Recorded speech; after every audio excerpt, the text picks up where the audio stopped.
Saya ingin bertanya Ustaz, mungkin perihal takdir tadi ya. Jadi pertanyaan saya ialah, bagaimana memahami surah Al-Baqarah ayat 286 yang berbunyi, Allah tidak membebani seseorang melainkan sesuai dengan kesanggupannya. Tapi di dalam realita kehidupan, contohnya seperti ini. Ada seseorang meninggal karena penyakit kanker, dia menahan sakit sampai meninggal. Ada orang saking stresnya sampai dia gila. Tapi dia itu tetap menerapkan iman di takdir. Ini di kampung saya sendiri, dia gila tapi dia sholat. Apakah Allah menguji mereka dengan sakit, tapi mereka tidak tahan? Sedangkan di ayat tersebut Allah tidak menguji mereka sesuai dengan kesanggupannya. Kita kan tahu nih, manusia diuji sesuai dengan tahap intoleransi, kesabaran, dan kesulitan mereka masing-masing.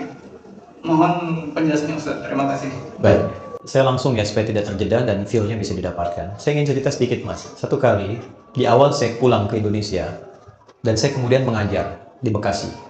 Ada satu pengajian ibu-ibu perempuan khusus untuk perempuan di hari Kamis. Saat terselenggara itu, satu kajian pertama full, kajian kedua tiba-tiba satu orang tidak ada. Kemudian di belakang, menarik ya, mulai menangis. Saya tanya kenapa di belakang menangis. Ibu itu menjawab, Ustadz, si fulana tidak bisa bersama kita karena sedang berjuang sakit.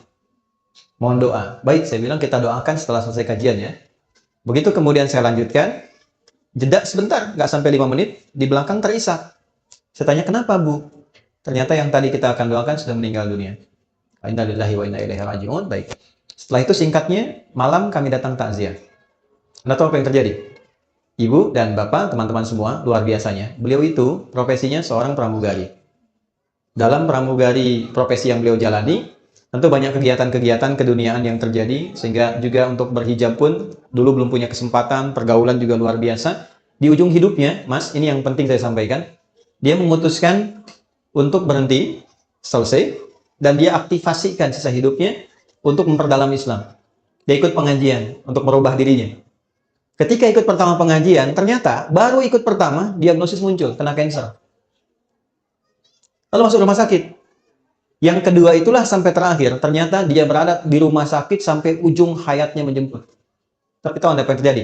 Ketika saya datang takziah, yang datang itu ibu-ibu pengajiannya, teman suaminya dari jamaah subuhnya, teman-teman lingkungan masjidnya, sedangkan teman seprofesinya belum bisa datang, di malam itu hanya mengirimkan bunga. Saya sampaikan dalam takziahnya, ini luar biasa cara Allah memuliakan hamba ini. Allah berikan sakit sampai ujung hayatnya. Satu, supaya mengisolasi dia dari kegiatan-kegiatan sebelumnya yang sudah dilakukan, sehingga dia fokus untuk bisa menyebut nama Allah saja dalam hidupnya. Setelah dia berubah menjadi orang baik, setelah cukup baginya kemudian beribadah, Allah jemput akhir kehidupannya di tempat dia terisolasi, sehingga dia tidak berbaur lagi dengan yang lain untuk membuat sesuatu yang menyimpang dari kehidupan sebelumnya. Maka apa yang terjadi? Dijemputlah dia dalam keadaan yang baik, dosa-dosanya digugurkan, diberikan pahala yang kuat untuk dirinya, dan yang terakhir yang paling indah, bahkan dimuliakan dan diantarkan oleh tempat-tempat di lingkungan pengajiannya. Yang mau saya katakan apa? Semua apa yang Allah telah tetapkan, yang kita lihat sekarang itu cuma namanya saja. Sakit, kena kanker, kena tumor, macam-macam. Pada hakikatnya, semua itu ujian hidup. Oke? Satu dulu itu. Pada hakikatnya, semua itu ujian apa? Ujian hidup. Nah, semua bentuk ujian itu, apapun yang dialami, feel-nya pasti sama. Yang sakit misalnya, divonis dengan kanker. Yang baru dipecat dari, misalnya pekerjaannya. Sama-sama terasa, vonis itu kan menyakitkan kan? Sama-sama terasa nggak enak ya? Sama-sama terasa gelap kan? Substansinya sama, diuji dengan nama yang berbeda, tapi dengan rasa yang serupa. Semua kita dalam hidup akan mengalami peristiwa-peristiwa ujian-ujian itu dengan dua tujuan. Satu, ini yang saya ingin maksudkan. Nanti saya kembalikan ke Quran surah kedua ayat 286. Satu, supaya dalam perjalanan hidup itu, satu, kita bisa kenal Allah. Ini. Semua yang kita alami itu tujuan akhirnya untuk mengenal Allah. Anda belajar sepintar apapun, tujuan Anda diberi ilmu sampai sedemikian pintar supaya kenal Tuhan. Makanya disebutnya ilmun, ain lam mim, ketika dikerjakan jadi amal, ain mim lam, objeknya alam, ain alif lam.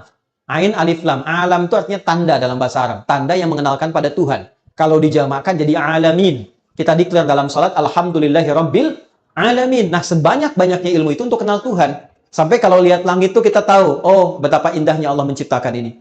Begitu lihat lautan, betapa luar biasanya Allah menciptakan ini. Kalau cuma kita sampai hanya menyimpulkan lautnya bagus, bintangnya bagus, itu baru luarnya. Belum sampai ke titik ilmunya. Itu ada di Quran, surah ketiga, ayat 190 sampai dengan ayat 200-nya. Nah, dari kita mulai menapaki hidup, tujuan terbesarnya kenal Tuhan. Anda kerja sampai kaya, sampai punya harta dan sebagainya. Silahkan.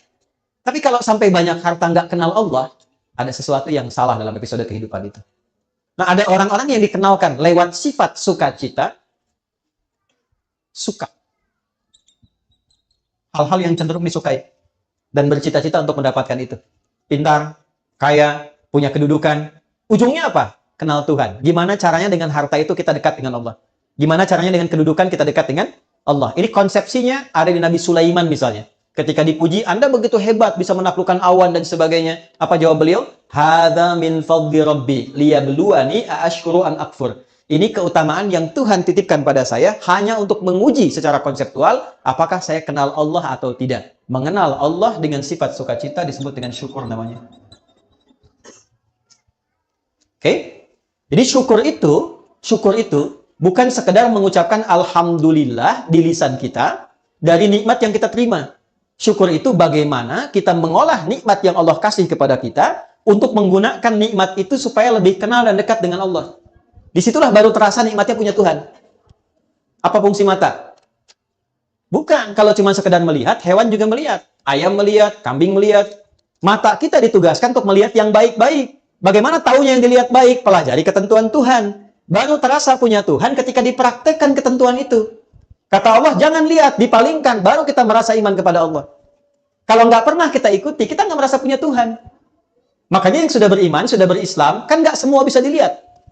Ya kan? Anda keluar, lihat reklame di luar. Ada tampilan postur yang tidak boleh dilihat. Kan Anda palingkan kan? Lalu lisan Anda berkata, astagfirullah. Nama Allah disebut. Dan tidak ada yang terlambat. Matanya tetap, lisannya istighfar. Astagfirullah. Nggak begitu. Ya kan? Nah, disitulah baru terasa nikmatnya punya Tuhan. Itu satu. Ya, yang kedua, ada ujian yang kedua terasanya duka. Nih.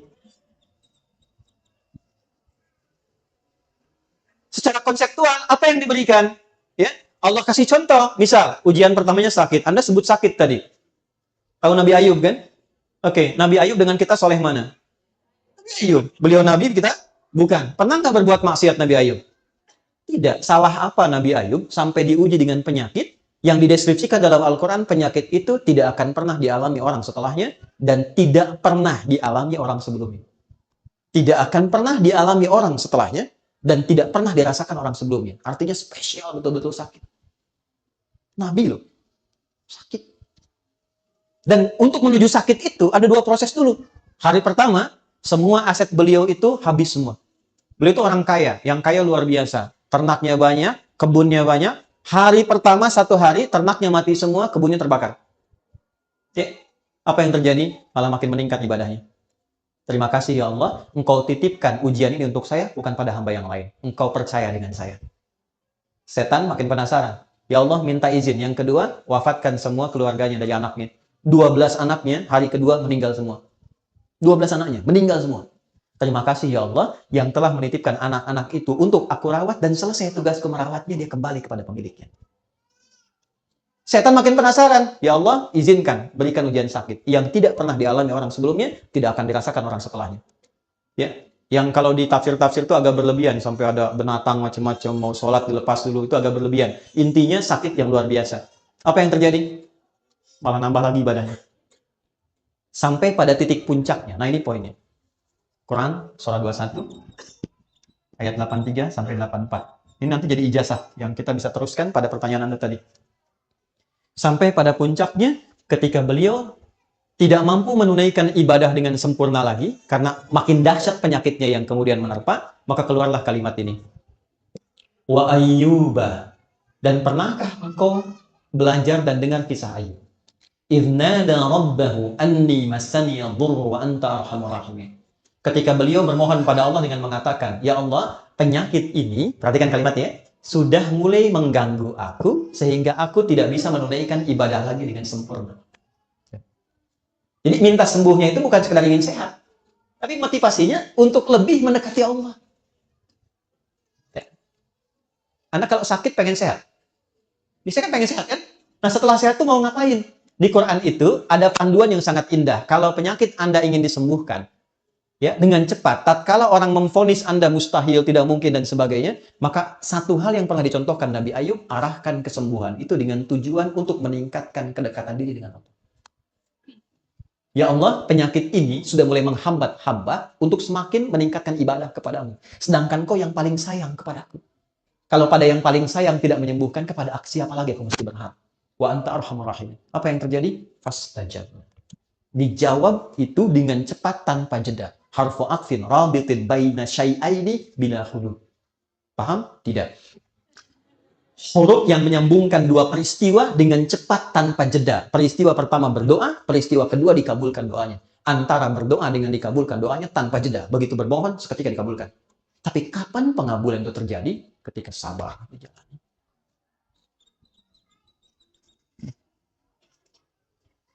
Istrinya berkata begini, Papa, kalau bahasa kita ya, Papa kan Nabi, Rasul. Minta aja sama Allah sembuh. Nggak minta kaya, minta sembuh, pasti dikabulkan. Apa jawab Nabi Ayub? Suez, jawabnya apa? Kata Nabi Ayub gini, Mah, berapa lama kita ini kaya? Ada riwayat mengatakan 70 tahun, ada riwayat mengatakan 20 tahun. Berapa lama kita sehat? 20 tahun. Berapa lama kita diuji sakit? 15 tahun. Nanti sajalah saat sakitnya sama dengan ujian sehatnya. Selama 20 tahun, baru aku minta kepada Allah. Aku malu diuji sehat 20 tahun, diuji keberkahan 20 tahun, baru diuji sakit, sabarnya belum optimal, aku sudah minta kepada Allah. Nanti saja, kalau sudah sama ujian sakit dengan sehatnya, baru aku minta. Tapi ini bukan level yang kita harus tiru gitu kan? Tidak, bukan begitu maksudnya. Saya ingin tunjukkan bagaimana beliau mengelola implementasi sabar dalam kehidupan. Jadi ketika seseorang bisa melihat syukur dan sabar, dua anugerah yang ditampilkan untuk mengenal Allah, disitulah semua jadi netral. Ini yang dimaksud hadis Nabi dalam Sahih Al-Bukhari, ajaban li amril mu'min. Orang Islam itu kalau imannya sudah mulai meningkat, akan terjadi peristiwa yang mengagumkan. Apa yang terjadi? Jika dia merasakan senang, dia bersyukur. Jika dia diuji dengan musibah yang terasa duka, dia bersabar. Sehingga semua terlihat netral untuk mengenal dan mendekat kepada Allah Subhanahu wa Ta'ala. Makanya ada ulama yang biasa sakit. Begitu tidak sakit, dia nangis. Kenapa Anda menangis? Padahal kan Anda sehat. Saya khawatir ketika Allah tidak memberi saya sakit di pekan ini, Allah sedang meninggalkan saya.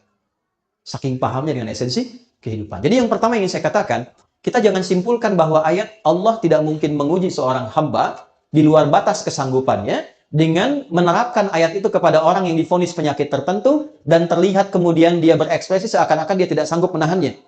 Kalimat yang kita jawab dengan itu justru kita balik. Maha suci Allah yang telah menitipkan itu kepada beliau dimaksud, yang belum tentu ketika diberikan kepada saya belum tentu bisa sanggup untuk menahannya. Yang diberikan kepada orang lain belum tentu sanggup menjalaninya. Diberikan kepada hamba yang ini, karena dipilih dia dengan itu, satu, meningkatkan kesabarannya. Dia dapat peluang ibadah. Jadi kalau Anda menghadapi apapun, persepsikan itu dalam bahasa Quran, satu, sebagai peluang ibadah, untuk mengenal dan mendekat kepada Allah, dengan apa yang khusus diberikan pada kita, bukan pada orang lain. Ini mahal. Di situ kita sering berdoa kan? Di situ kita sering sebut namanya. Berapa banyak yang dinilai? Di situ kita simpulkan untuk kreatif, menjalani hidup dengan baik. Di situ kita simpulkan untuk tidak memanfaatkan waktu dengan baik, tidak sia-sia lagi. Mahal. Yang belum tentu kita dapatkan itu pada situasi yang orang sebut dengan kata-kata dia sehat. Jadi pada akhirnya, sakit dan sehat itu hanya titipan dari Allah untuk semakin meningkatkan ibadah kita kepada bagian pertama ini. Dua. Sebentar, maksudnya yang kedua tadi kan saya jawab dua. Di satu bagian, jadi satu bagian yang pertama saya kembalikan, la yukallifullahu nafsan illa wus'aha, bukan dipahami dari ekspresi hambanya, tapi dipahami dari perspektif Allahnya ketika memberi. Allah menilai dia sanggup menjalani itu sampai titik yang diberikan oleh Allah untuk bisa menanggungnya. Adapun yang didapatkan dari situ adalah hikmah. Jelas hikmahnya kemana? Karena itu gini, cara bersikapnya diberikan oleh Allah apapun terima dulu. Cara bersikapnya itu. Katakan pada diri kita, terima kasih ya Allah yang telah menitipkan ini kepada saya, bukan pada yang lain, karena engkau menilai aku sanggup menjalaninya. Setelah itu yang kedua, kenali Allah dengan petunjuk-petunjuk yang diberikan kepada kita lewat pemberian itu. Jadi kalau sakit, belajar hikmahnya tentang ayat-ayat sakit. Jangan Anda sakit, belajar yang dikaji tentang ayat-ayat bisnis. Nggak nyambung. Pelajari Nabi Ayub, Nabi Ibrahim ketika sakit bagaimana, ya. Dan yang kedua tadi yang ingin saya sampaikan, supaya kita bisa menikmati proses ikhtiar di dalamnya, sehingga mengumpulkan banyak pahala yang mungkin bisa kita raih. Yang tidak ditemukan dalam kondisi apa? Sehat. Jadi semua netral terlihatnya. Allahu a'lam bishawab.